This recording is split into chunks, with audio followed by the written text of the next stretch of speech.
संसद के उच्च सदन यानी राज्यसभा में आज पीएम मोदी की पलकों ने आंसुओं की फुहार को आजाद कर दिया और वजह थी नेता विपक्ष गुलाम नबी आजाद। राज्यसभा का कार्यकाल पूरा होने के बाद आज कांग्रेस नेता गुलाम नबी आजाद की संसद से विदाई होनी थी, तो प्रधानमंत्री मोदी ने भी उनके फेयरवेल में बोलना शुरू किया और ये अपने आप में एक अनोखी तस्वीर थी कि विपक्ष के नेता की विदाई के वक्त सत्ता पक्ष के सर्वोच्च नेता की आंखों में आंसू थे, आवाज भर्राई हुई थी, गला रूंधा हुआ था। साथ में थी कुछ ऐसी यादें, कुछ नोकझोंक और कुछ बेहतरीन मुलाकातें। और सामने था गुलाम नबी आजाद का वो चेहरा जो 28 सालों से राज्यसभा की अग्रिम पंक्ति की पहचान बना हुआ था। सत्ता रही तो नेता सदन और विपक्ष में रहे तो नेता विपक्ष। पिछले 20 सालों से तो मैं खुद गुलाम नबी आजाद को इस तरह काम करते लगातार देख रहा हूं, लेकिन आज एक प्रधानमंत्री का जो भाव नेता विपक्ष के लिए देखा वो अपने आप पूरे करियर में कभी नहीं देखा था। भारतीय राजनीति की बड़ी खूबसूरत और दुर्लभ तस्वीर है। मायने समझने के लिए हर किसी को ये रिपोर्ट जरूर देखनी चाहिए। खून की मांग है इस देश की रक्षा के लिए, खून की मांग है इस देश की रक्षा के लिए। मेरे नजदीक ये कुर्बानी बहुत छोटी है, दे दो।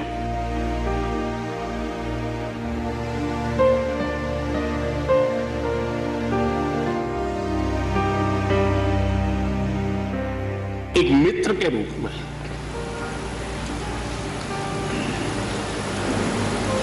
गुलाम नबी जी को घटना और अनुभव के आधार पर मैं आदर करता हूं।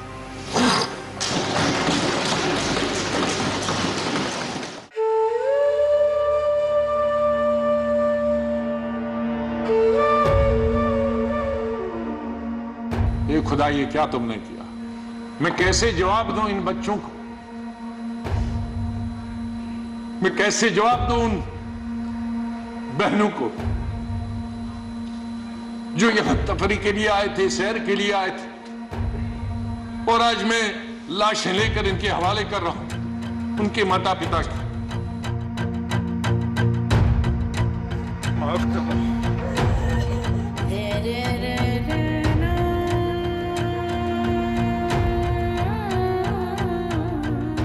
पर सत्ता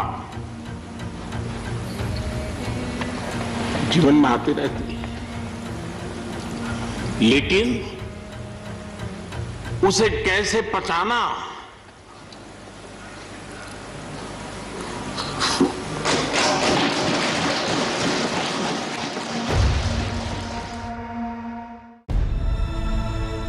सलामी के लिए हाथ उठे थे, रुंधे गले से कुछ शब्द निकल कर चले थे, आंखों में थे आंसू, जहन में जज्बातों के ज्वार खिले थे। सालों का फलसफा आंखों के सामने से गुजर रहा था, कुछ हकीकत, कुछ अफसानों का सफर रहा था। यादों के झरोखों से रोशनी का रहगुजर चल पड़ा था। एक साथी संसद को छोड़ अपनी नई मंजिल की ओर निकल पड़ा था।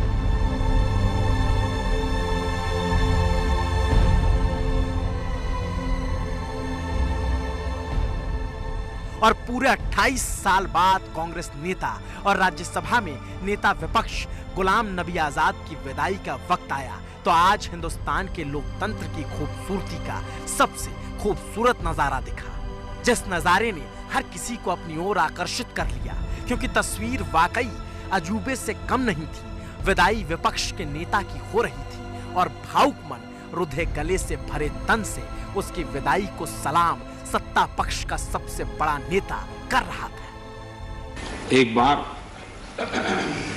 गुजरात के यात्री, क्योंकि जम्मू कश्मीर में जाने वाले टूरिस्ट में गुजरात बहुत बड़ा नंबर रहता है, और टेररिस्टों ने पर हमला कर दिया, करीब 8 लोग शायद मारे गए। सबसे पहले गुलाम नबी जी का मुझे फोन आया।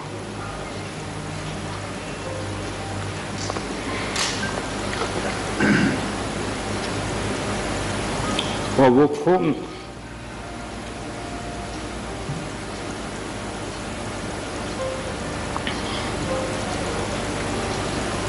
सिर्फ सूचना देने का नहीं था,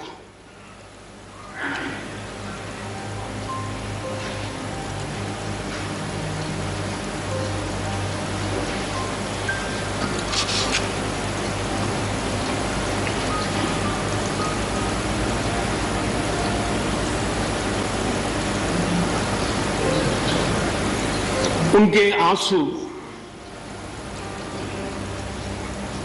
रुक नहीं रहे थे। जैसे अपने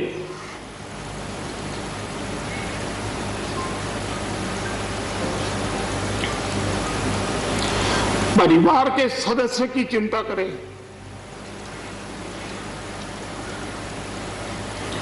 वैसी चिंता।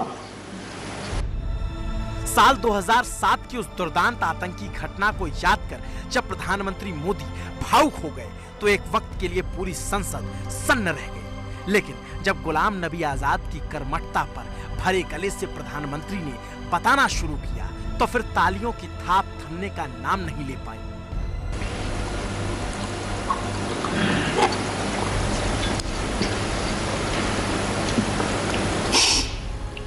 सॉरी, उस रात को एयरपोर्ट से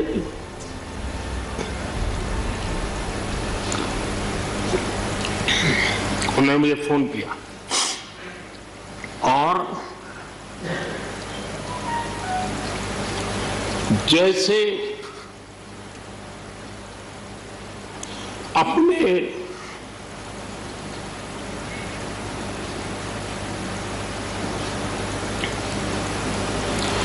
परिवार के सदस्य की चिंता करें,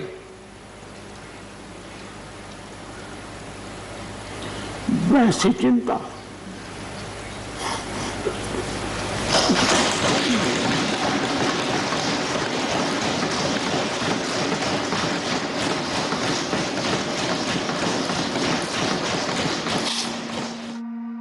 और यह अपने आप में भारतीय संसदीय इतिहास की अनोखी तस्वीर रही होगी जब कोई प्रधानमंत्री अपने सबसे बड़े विरोधी या कहें नेता प्रतिपक्ष की विदाई के वक्त यूं भावुक हुआ होगा। दरअसल इसके पीछे सालों की दोस्ती की कहानी है। 6 सालों से नेता विपक्ष होने के बावजूद भी गुलाम नबी आजाद से मोदी के व्यक्तिगत संबंध कभी नहीं बिगड़े, क्योंकि मोदी और गुलाम नबी आजाद के संबंध 2 दशक से भी पहले के हैं, जब मोदी के पास कोई बड़ा राजनीतिक पद नहीं था और आजाद राज्य मंत्री से लेकर कैबिनेट मंत्री का जिम्मा संभाल चुके थे। तब से दोनों की दोस्ती रही और इसका भी जिक्र करना आज विदाई के वक्त प्रधानमंत्री भूले नहीं। बहुत साल पहले की बात है, शायद अटल जी की सरकार होगी, मुझे याद नहीं रहा। मैं यहाँ सदन में किसी काम से आया था, मैं तो तब राजनीति में नहीं था, ये इलेक्टोरल पॉलिटिक्स में नहीं था, मैं संगठन का काम करता था। तो मैं और गुलाम नबी जी ऐसे ही लॉबी में गप्पे मार रहे थे। अब जैसा पत्रकारों का स्वभाव रहता है, बराबर नजर लगाए बैठे थे कि ये दोनों का मेल कैसे हो सकता है। हम हंसी खुशी से बातें कर रहे थे, तो हम जैसे ही निकले तो पत्रकारों ने घेर लिया। गुलाम नबी जी ने बहुत बढ़िया जवाब दिया था, वो जवाब हम लोगों के लिए बहुत काम आने वाला है। उन्होंने कहा, भाई देखिए, आप लोग हमको अखबारों में या टीवी माध्यमों में या पब्लिक मीटिंग में लड़ते झगड़ के देखते हो, लेकिन सचमुच में इस छत के नीचे हम जैसे एक परिवार का वातावरण कहीं नहीं होता है। इतनी हमारी आत्महत्या होती है, इतने सुख दुख होते हैं। ये जो स्पिरिट है, जो बात गुलाम नबी आजाद ने कही थी वो आज संसद के भीतर दिख भी गई। संसद एक परिवार है और हंगामे शोर शराबे से इतर हर पार्टी एक परिवार के नाते गुलाम नबी आजाद के कामों को याद कर रही थी और हर कोई इस लम्हे में भावुक भी था, तो आजाद भी अपनी भावनाओं को रोक नहीं पाए। निषाद बाग जो कि राजभवन के साथ वहां बस से उस पर लिखा था गुजरात की बस, उसमें हमारे तकरीबन 40-50 गुजरात के हमारे भाई बहनें टूरिस्ट, उस पे उन्होंने ग्रेनेड लगाया और मेरे ख्याल में दर्जन से ज्यादा लोग वहीं हताहत हो गए और कई जख्मी हो गए। मैं फौरन तुरंत जगह पे पहुंचा, लेकिन तब तक पुलिस ने वो हटा दिया था। फिर जैसे माननीय प्रधानमंत्री जी, इन्होंने भी डिफेंस मिनिस्टर से बात की, मैंने प्रधानमंत्री जी से बात की, जहाज आया मी-8 उनको लेने के लिए। लेकिन जब मैं एयरपोर्ट पे पहुंचा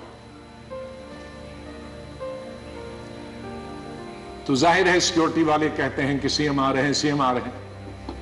तो एयरपोर्ट पे ये सब जाने के लिए तैयार थे। हमारे जख्मी भाई, छोटे छोटे बच्चे।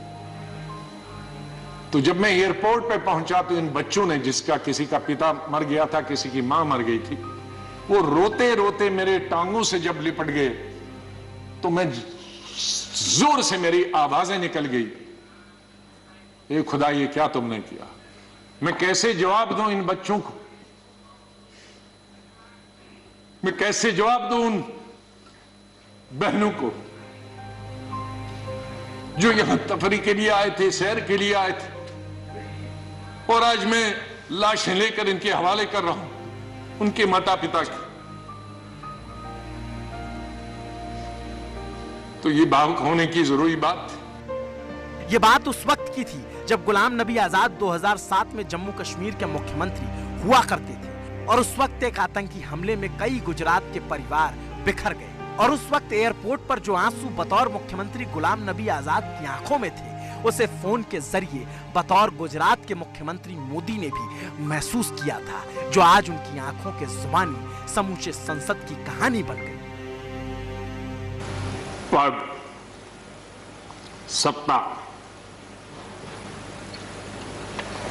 जीवन में आती रहती है,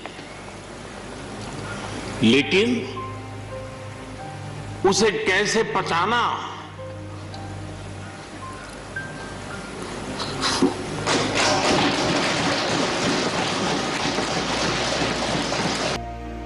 और यूं अपने विरोधी को सलाम कर आज प्रधानमंत्री ने उस लोकतंत्र के मूल्यों पर अमिट हस्ताक्षर कर दिए जिसमें साथी और विरोधी दोनों के लिए बराबर की जगह निर्धारित की गई है। क्योंकि जिस तरह से अपने विरोधी का सम्मान प्रधानमंत्री मोदी ने भरी संसद में किया, वो बीते कई सालों में भारतीय राजनीति में नहीं दिखा। क्योंकि मोदी दौर से पहले सत्ता और विपक्ष के नेताओं के बीच कितनी कटुता रही, ये भी किसी से छिपी बात नहीं है। चाहे अपने सूबे में मुलायम मायावती की बात कर लें, या फिर साउथ के जयललिता करुणानिधि रहे हों, बंगाल में ममता और लेफ्ट के नेताओं की बात कर लें, या फिर पंजाब में बादल अमरिंदर ही क्यों ना हो, हर जगह सत्ता और विपक्ष में काटमार का लंबा इतिहास रहा है। लेकिन गुजरात में ठीक इसके उलट उदाहरण देखने को मिलता है, क्योंकि बतौर मुख्यमंत्री मोदी के संबंध 2002 के दौर में नेता विपक्ष रहे अमर सिंह चौधरी से बहुत अच्छे रहे, और तो और 2011 में जब गुजरात में मोदी के सबसे बड़े विरोधी माने जाने वाले कांग्रेस नेता शक्ति सिंह गोहिल को हार्ट अटैक आया,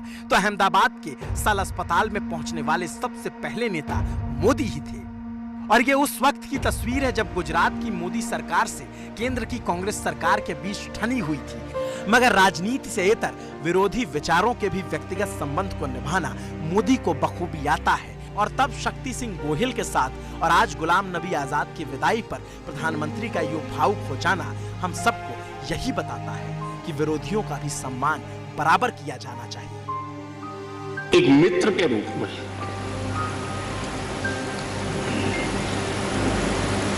गुलाम नबी जी को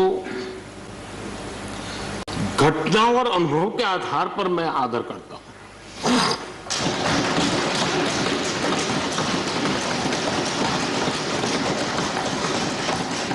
और मुझे पूरा विश्वास है कि उनकी सौम्यता, उनकी नम्रता, इस देश के लिए कुछ कर गुजरने की उनकी कामना, वो कभी उनको चैन से बैठने नहीं देगी। और मुझे विश्वास है कि जो भी दायित्व जहां भी वो संभालेंगे, वे जरूर वैल्यू एडिशन करेंगे, कंट्रीब्यूशन करेंगे, और देश उनसे लाभान्वित होगा। ये सब मेरा पक्का विश्वास है। मैं फिर एक बार उनकी सेवाओं के लिए आदरपूर्वक धन्यवाद करता हूं, और व्यक्तिगत रूप से भी मेरा उनसे आग्रह रहेगा कि मन से मत मानो कि अब आप इस सदन में नहीं हो। आप के लिए मेरे द्वार हमेशा खुले। इन चारों माननीय सदस्यों के लिए विरोधियों को निशाने पर लेने के लिए सितारों तक को नहीं बख्शा जा रहा। भारत रत्न से नवाजे गए सचिन तेंदुलकर और लता मंगेशकर जैसे सितारों के ट्वीट की जांच का विवाद अब तूल पकड़ने लगा है। दोनों ही तरफ से वार पलटवार का दौर और गर्मा गया है।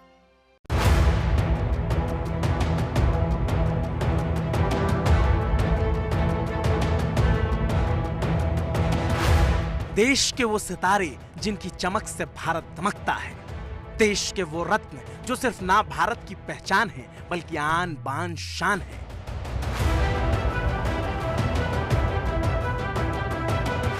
लता मंगेशकर, सचिन तेंदुलकर, विराट कोहली, अक्षय कुमार, साइना नेहवाल और वो तमाम बड़ी हस्तियां जिन्होंने दुनिया में भारत का मान बढ़ाया।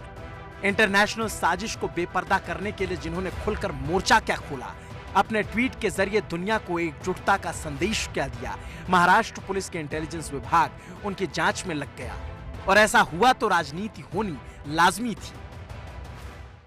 सचिन तेंदुलकर और लता मंगेशकर जी इस देश के एक ऐसे आइकॉन है जिनको भारत रत्न से नवाजा गया है। ये कैसी सरकार जो शिवसेना के नेतृत्व में, उद्धव ठाकरे जी के नेतृत्व में बनी है कि ऐसी विडंबना हम दिखाई पड़ रही है कि जिस सरकार में अब सचिन तेंदुलकर और लता मंगेशकर जी की इंक्वायरी की जाए। एक सुर में बीजेपी नेता महाराष्ट्र सरकार के फैसले के खिलाफ खड़े हो गए, क्योंकि जांच तो ग्रेटा थनबर्ग और रिहाना जैसे इंटरनेशनल साजिशकर्ताओं की होनी थी। लेकिन बीजेपी का मानना है कि सरकार महाराष्ट्र की गैरों को छोड़कर अपनों पर जांच बिठा रही है। गैरों पे करम, अपनों पे सितम। अब जो महाराष्ट्र की सरकार अगर इस तरह का व्यवहार करेगी कि गैरों पे जो है वो करम करेगी और अपनों पे सितम करेगी, अरे भैया, ये जो भारत बैशिंग ब्रिगेड है ये देश को बदनाम करने की षड्यंत्र और साजिशों में किस तरह से, किस शर्मनाक तरीके से लगी हुई है, किसी को नहीं दिखाई पड़ रहा है। गैरों पर करम, अपनों पर सितम फिल्मी गीत को राजनीति के साज पर सजाकर मुख्तार अब्बास नकवी ने जो हमला बोला वो यकीनन महाराष्ट्र की सरकार को चुभेगा बहुत। और शायद इसीलिए शिवसेना नेता न सिर्फ अपनी सरकार के फैसले का बचाव कर रहे हैं बल्कि बीजेपी की साजिश करार देकर इस पर हमले बोल रहे हैं। सबसे पहले तो जांच सेलिब्रिटीज पे नहीं हुई है, जांच उस सरकार पे हुई है जो लोगों को फोर्स स्पीच कराते हैं, जो लोगों से अपने ट्विटर हैंडल यूज कर करके उनसे ट्वीट करवाते हैं। कान को इधर से घुमाकर पकड़िए चाहे उधर से, बात एक ही हुई। मोदी सरकार के बहाने निशाने पर तो सितारे ही है और ये बात समझ से परे है कि हिंदुस्तान के लिए बोलना गुनाह कब से हो गया।